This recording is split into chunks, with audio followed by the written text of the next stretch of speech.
Bismillahirrahmanirrahim. Assalamualaikum warahmatullahi wabarakatuh. Alhamdulillah wa syukurillah wa salatu wassalamu ala rasulillah wa ala alihi wa sahbihi wa mawala. Asyhadu an la ilaha illallah wahdahu la syarikalah wa asyhadu anna Muhammadan abduhu wa rasuluhu la nabiyya wa la rasula ba'dah. La haula wa la quwwata illa billah. Segala puji bagi Allah atas karunia nikmat Allah yang semoga senantiasa menjadikan kita beriman, berislam. Tidak kita minta, Allah senantiasa kasih kita Islam. Dan semoga Allah juga memberikan kita surga, sesuatu yang selalu kita minta. Amin Allahumma amin. Salawat dan salam semoga terlimpah curah kepada Rasulullah Muhammad sallallahu alaihi wasallam, kepada keluarganya, para sahabat-sahabatnya. Kita semua mudah-mudahan satu surga dengan beliau. Amin Allahumma amin. Kalau kepingin satu surga bersama Nabi, ya salah satunya kita mesti suka menghidupkan sunnah-sunnah Nabi. Buat orang-orang yang berputus asa seperti kita, putus asa dalam arti kayaknya kok iman kita susah ya, mengejar keimanan seperti imannya para sahabat. Kan imannya sahabat luar biasa, kokoh, tangguh, besarnya luar biasa. Kalau kita ngerasa kayaknya nggak mungkin iman kita seperti para sahabat, padahal cita-citanya ingin satu surga dengan Rasul dan para sahabat, maka Rasul ngasih kabar gembira untuk umatnya. Kata Nabi, man ahya sunnati faqad ahabani, wa man ahabani kana ma'i fil jannati. Barang siapa yang menghidupkan sunnahku, maka dia mencintai aku. Barang siapa yang cinta dengan aku, maka dia bersama denganku di surga. Makanya berusahalah hidup kita 24 jam sunnah Rasul sallallahu alaihi wasallam. Dan ini adalah cara yang termasuk paling murah, paling mudah untuk bisa satu surga dengan Nabi sallallahu alaihi wasallam. Yang kedua, caranya supaya bisa satu surga dengan Nabi, ya menghidupi atau memelihara anak-anak yatim. Karena kata Nabi sallallahu alaihi wasallam, waman kafilal yatam, orang yang suka menaungi. Kafilah itu, kafal yatim itu artinya memelihara anak-anak yatim. Hakaza fil jannah, maka dia seperti ini kata Nabi, hakaza seperti dua jari ini fil jannah, di surga nanti. Artinya Rasul dan kita itu kalau yang suka menyantuni anak yatim, mikirkan anak yatim itu seperti dua jari ini. Tidak ada sela, tidak ada jeda, maksudnya tidak ada jarak, dekat, rapat, nempel nih, artinya bertetangga, tidak berjarak. Itu orang yang menghidupkan anak yatim itu bertetangga, dekat, tidak berjarak. Rasul tidak katakan begini, hakaza. Apa begini juga enggak, begini, hakaza enggak, tapi begini. Artinya apa? Dekat. Nah, maka cintailah anak-anak yatim. Di Suriah itu banyak anak-anak yatim. Di Palestina banyak anak-anak yatim. Cobalah kita punya uang, punya rizki, sumbang mereka. Kalau mau angkat anaknya boleh, syaratnya harus menghalalkan ibunya juga. Jadi jangan cuma nolong anaknya, ibunya enggak ditolong. Maka di Suriah juga begitu, nolong anaknya harus nolong ibunya juga. Jangan pisahkan ibu dengan anaknya. Cuman persoalannya Anda harus melewati istri Anda dulu yang pertama. Itu masalah. Nah, tapi saya ngomong gini juga nggak nyampe, wong satu istri aja belum punya.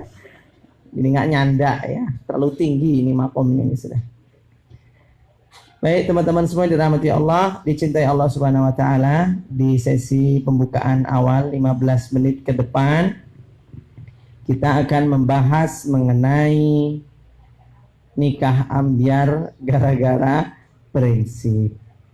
Dan memang rata-rata nikah itu bubar itu mesti gara-gara masing-masing berpegang pada prinsip dan tidak bisa lentur dengan prinsip, kaku dengan prinsip, nggak bisa tawar-tawaran dengan prinsip, maka pasti pernikahannya bubar.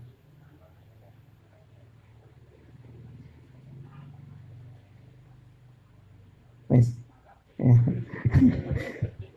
Saya kemarin ngisi di Baitur Rahman, panitia main ceprat-ceprat, saya mencucu kayak monyet ya persis kayak, terus diposting gitu di IG gitu.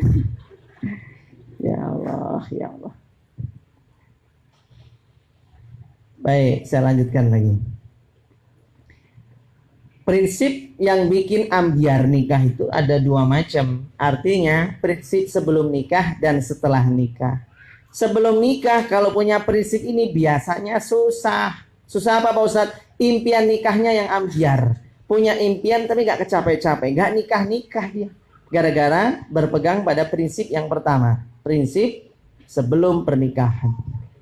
Apa diantara yang bikin ambyar? Maaf, ini saya sebutkan satu-satu contohnya. Dan teman-teman boleh tulis dan boleh bertaubat kalau yang masih punya prinsip ini. Pertama, ada orang berpegang pada prinsip bahwa bagi saya nikah itu sekali seumur hidup. Salah mikir gini. Saya harus hati-hati Pak Ustadz milih jodoh. Kenapa? Karena prinsip saya nikah itu ya sekali. Nikah kok cuma sekali ya tergantung situasi. Kok nikah cuma sekali ya kan? Iya apa iya? Iya aja. Contoh misalnya nikah. Kalau cuma sekali, misal loh baru nikah, istri punya anak pertama nih. Setahun berikutnya istri melahirkan, meninggal saat melahirkan. Pertanyaan saya, Anda laki-laki yang punya prinsip nikah cuma sekali, apa tega membiarkan anak ini tumbuh besar tanpa ibu? Ibunya sudah meninggal. Anda harus carikan ibu baru. Ojo cengar-cengir, serius sih. Cengar-cengir, serius ini. Prinsip itu nggak benar ya, prinsip itu ngawur itu. Perempuan juga gitu sama, nikah buat saya sekali Pak Ustadz seumur hidup. Akhirnya apa dia? Nikah baru seumur jagung, setahun 2 tahun cerai. Gara-gara apa ya? Gara-gara suatu kasus tertentu cerai. Akhirnya karena dia prinsipnya nikah sekali seumur hidup, ya sudah, nikah cuma sekali sudah. Esenom kembang, masih kembang lah, janda kembang. Tapi karena cuma sekali seumur hidup kan nganggur, eman-eman itu loh. Nggak nikah-nikah kan, kita laki-laki ngeliatnya kok musake gitu ya. Mesake, tanya-tanya informasi, ternyata dia prinsipnya ya tadi itu nikah seumur hidup, nggak mau nikah lagi. Ya kalau begitu caranya keliru, salah. Ya hidup ini pokoknya adalah upaya memilih kebahagiaan. Hidup itu cuma gitu aja kan. Upaya memilih kebahagiaan. Ada beberapa pilihan. Kita pilih A, tapi ternyata pilihan kita si A ini nggak bikin kita bahagia. Ya gantilah dengan pilihan choice yang B. Nggak bahagia lagi. Terus begitu sampai kita dapat kebahagiaan. Rugi hidup cuma sekali, nggak bahagia kan rugi. Sekali ini ya mesti bahagia. Nah pernikahan juga gitu. Kalau Anda menikah kok belum bahagia, Anda itu berarti masih punya hak, selama masih hidup masih punya hak untuk memilih rumah tangga bahagia. Gimana Pak Ustadz? Pilihannya memperbaiki atau ganti baru. Cuma itu. Iya, memperbaiki atau ganti baru. Kalau nambah itu bukan. Kalau nambah itu bukan bentuk memperbaiki atau tidak. Kalau itu kan inovasi ya kan lain itu. Itu lain, nggak usah dibahas itu ya. Itu kajiannya tersendiri nanti. Nah, jadi jangan selalu berpikir bahwa nikah itu cuma sekali. Itu kayak orang mengutuk masa depan. Sama sering saya bilang tuh kayak orang melihat rumah mewah itu mengutuk masa depan. Ada rumah mewah besar tingkat, halamannya luas. Kita ngelewat di depan rumah itu lalu kita bilang begini, ya Allahumma api ya Allah, sebuah kapan ison di rumah kaya ngono. Nggak tahu kapan punya rumah kayak gitu ya Allah. Rumah kok api tenan ya, mbuh kapan ison duwe kaya ngono kuwi. Maka kata Allah kan, ma yalfidhu min qaulin illa ladaihi raqibun atid. Tidaklah apa yang diucapkan kita ini melainkan malaikat raqib atid mengaminkan. Maka ketika kita ngomong, ya Allah, mbuh kapan duwe rumah kaya ngono, maka malaikat langsung ngaminkan. Ayo mbuh ngono kuwi. Ya mbuh kapan? Amin, mbuh gitu. Janganlah suka mengutuk masa depan. Kayak dulu saya pernah bilang kan, kalau mau nikah juga gitu. Jangan mengutuk masa depan. Dek, ukti, kalau ukti jadi istri saya, apakah ukti bersedia kalau sekiranya nanti setelah nikah kita tinggal di kos-kosan kecil, kita makan sepiring berdua, hidup apa adanya? Itu namanya mengutuk masa depan. Setelah nikah dia bayangkan jatuh miskin, susah, makan sepiring berdua. Padahal orang nikah itu dikayakan oleh Allah. Yughnihimullahu min fadli. Tapi dia telah mengutuk dirinya setelah nikah hidupnya susah. Kan harusnya bilang begini, ukti, setelah nikah, apakah ukti siap sama saya tinggal di rumah mewah, mobil mewah, ada kolam renangnya? Gitu, itu namanya positif. Kata uktinya, emang sudah ada? Ya belum sama sekali, belum ada itu. Cuman ya insya Allah doa. Mesti cepat laku itu. Ya. Tapi kalau kita mikir yang susah-susah terus, berarti sudah pesimis, minder. Tapi setelah nikah ternyata 5 tahun, mas, kok urung ana omah, urung ana mobil, gitu piye mas? Ya kan, impian, jaga aja terus impian. Siapa tahu nanti kita bisa kaya buh kapan. Nah, karena ngomong buh kapan kata malaikat, buh kapan meneh, yopo. Ngomong yang baik-baik lah. Baik, yang pertama ya, bahwa nikah itu jangan kita prinsipkan cuma nikah sekali. Cuman, nah ini, berazamlah bahwa pernikahan kita itu ya sekali dibawa ke surga nanti. Dibawa mati sampai ke surga. Itu baru betul. Jadi nikah itu diazamkan dibawa sampai ke surga. Itu, jadi bukan berpikir bahwa nikahnya cuma sekali seperti itu, tidak. Ini salah pertama. Yang kedua, orang yang punya prinsip bahwa alah jodoh itu nggak akan kemana. Ini sudah bahasan lawas dan nggak akan saya bahas lagi. Orang yang punya prinsip jodoh nggak akan kemana ini keliru. Memahami rezeki itu keliru. Ingat, rezeki itu adalah takdir ikhtiari, mirip dengan jodoh. Takdir tapi harus diiringi dengan ikhtiar. Namanya takdir ikhtiari. Takdir yang kedua namanya takdir hakiki. Lahir langsung keriting, lahir langsung ireng, lahir langsung ganteng. Itu sudah hakiki. Tapi kalau masalah rezeki itu harus diiringi dengan ikhtiar. Jodoh itu bagian dari rezeki. Makanya jodoh pun harus diikhtiari. Artinya jangan kita bilang jodoh itu nggak usah dikejar juga nggak akan kemana. Nyatanya teman saya nggak nyari-nyari jodoh, jodohnya datang Pak Ustadz. Begitulah rezeki, rezeki juga begitu. Allah perintahkan kita yang penting ikhtiar. Perkara nanti Allah datangkan tanpa kita ikhtiar pun terserah Allah. Sama persis kayak surga neraka. Surga neraka itu sudah ditetapkan oleh Allah kepada kita nih. Mas ini ada yang takdirnya neraka, ada takdirnya surga. Tapi karena surga neraka itu ikhtiari, Anda di dunia ini diwajibkan harus ikhtiar milih surga.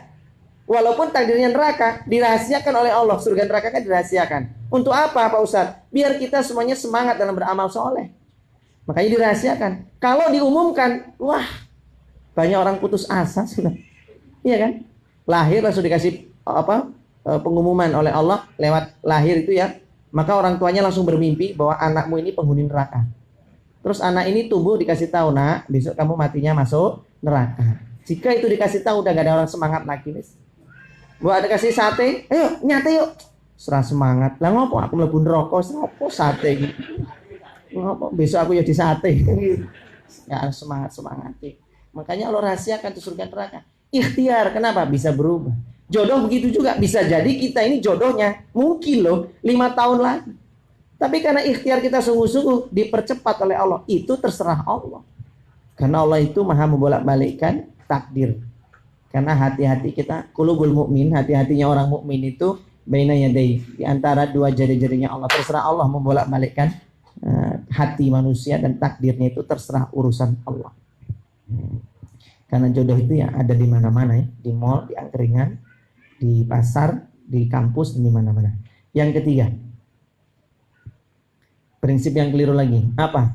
Pak Ustadz, saya kan perempuan Pak Ustadz. Masa perempuan maju duluan Pak Ustadz? Harusnya laki-laki dong yang mendatangi saya Pak Ustadz. Saya kan perempuan. Nah ini prinsip yang salah.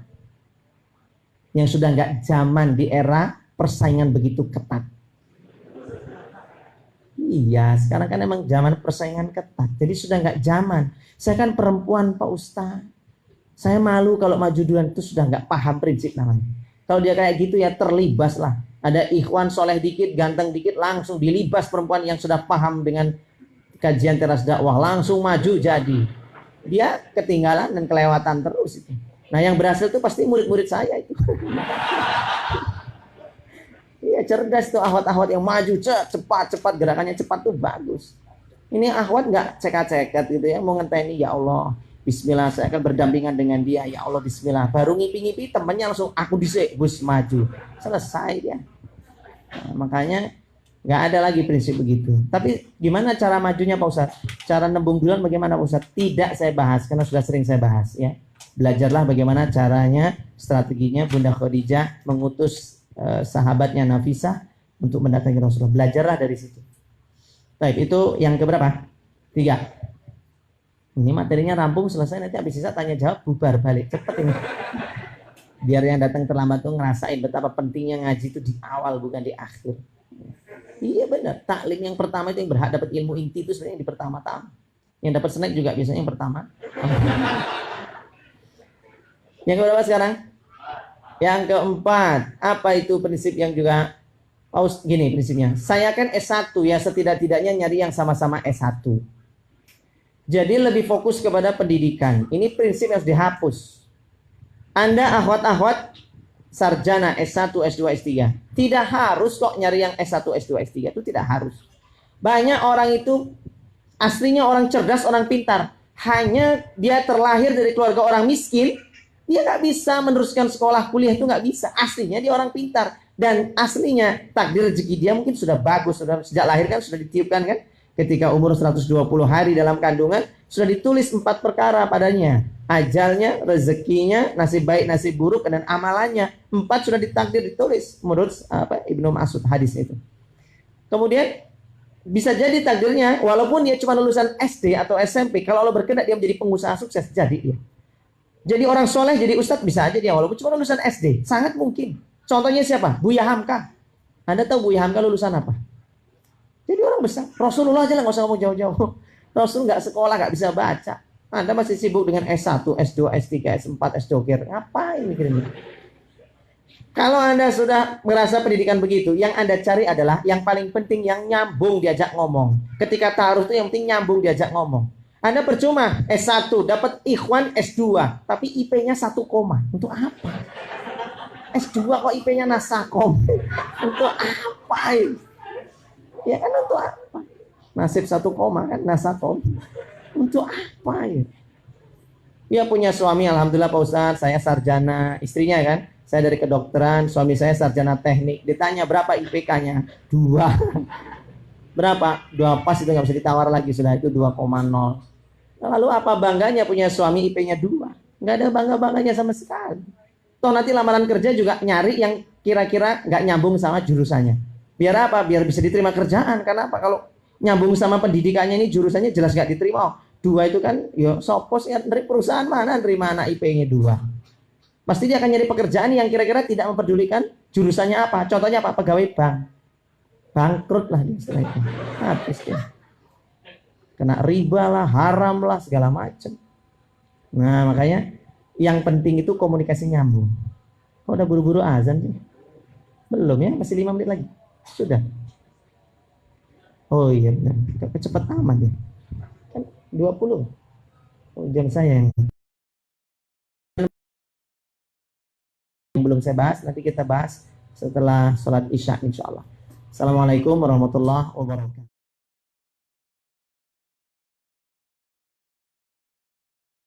Assalamualaikum warahmatullahi wabarakatuh.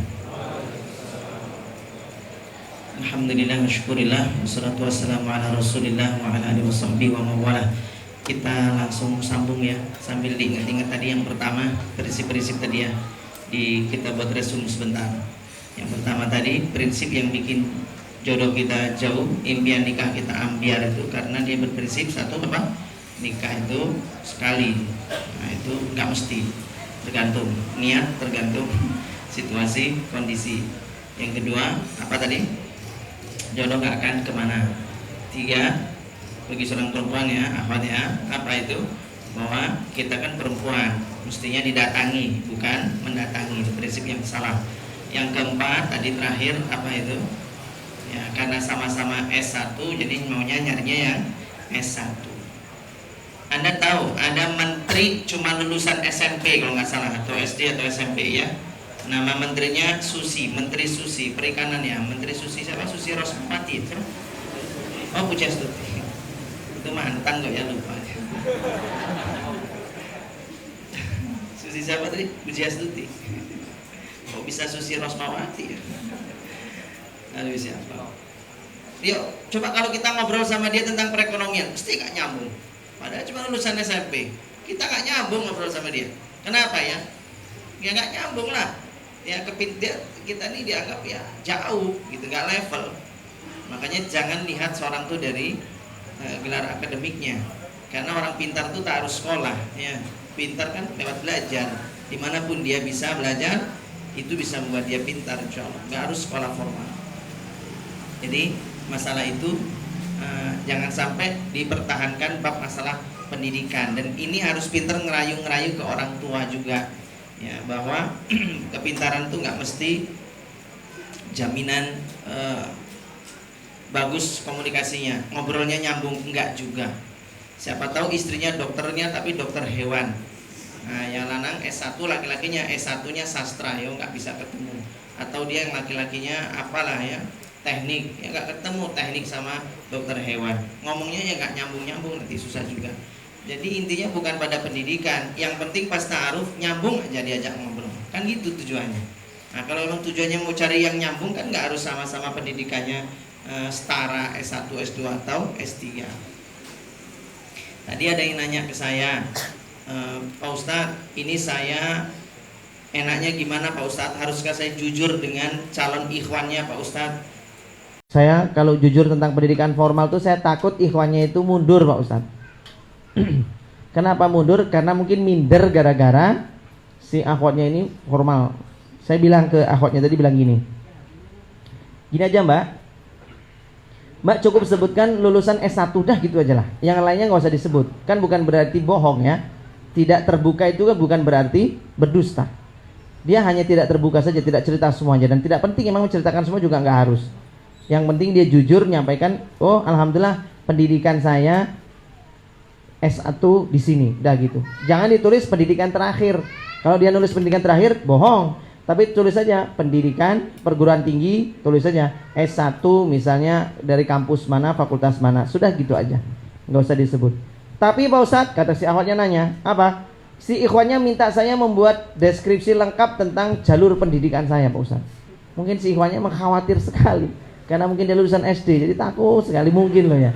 Atau lulusan SMP ini khawatir kok enggak, wah tuh nikah apa kuliah gitu setiap hari kok ketemu bu dosen. Ini kan takut. Akhirnya saya bilang gini, oke lah Mbak, kalau emang dia memaksa untuk Mbak terbuka menuliskan semuanya sampai S3-nya itu, tulis saja sudah S3. Tapi ingat, tolong setelah nulis itu semuanya, terakhir kasih kalimat-kalimat seperti ini. Saya sebagai seorang wanita, biar bagaimanapun setinggi apapun pendidikan saya, tetap saja saya harus tunduk di bawah imam saya, yaitu suami saya. Setinggi apapun itu bagi saya tidak penting. Yang penting saya bisa taat, patuh kepada suami. Nah itu. Nah insya Allah nanti bisa meruntuhkan ketakutannya si laki-laki untuk menikahi si perempuan itu, insya Allah. Nah itu makanya masalah pendidikan itu sebenarnya asal mbak-mbaknya bisa meyakinkan si laki-lakinya, si ikhwannya itu bisa meyakinkan bahwa pendidikan tinggi itu tidak membuat terus menjadi keminter atau sok pinter, itu bisa meyakinkan itu, insya Allah laki-laki mau gampang. Nah tapi kalau dia tidak bisa meyakinkan itu, malah ngomongin pakai bahasa-bahasa yang susah dipahami, nggak dikenal, atau mungkin pakai bahasa-bahasa akademis yang bagi si laki-lakinya masih asing, itu pasti laki-lakinya langsung wis lah, aku mundur, alon aku mundur, mergo minder ya. Makanya masalah pendidikan itu jangan sampai menghalangi jodoh eman-eman. Kuliah S2, saya ngomong ini dulu. Kuliah S2 itu biayanya sekitar berapa? Per semesternya berapa? Apa? 8 juta, 7 juta, 6 juta ya. Tergantung jurusannya penting apa enggak gitu. Tergantung kampusnya ya. Nah kira sing murah karena sing enggak penting-penting. Ngapa S2 gitu ya. Kalau anggaplah gini lah, 5 juta. S2, lulus 2 tahun, berarti kali 4 kurang lebih ya. Berarti butuh modal berapa tuh untuk S2? Mahalan mana, S2 apa jodoh? Mesti bengok ya loh. Mesti ra S2 mesti itu. Mahalan mana? S2 ini cuma 20 juta. 20 juta kok gaya. Percuma dia sukses mengeluarkan duit 20 juta, gelarnya S2, jodoh nggak datang, ini percuma. SD tapi jodohnya oke, gaya.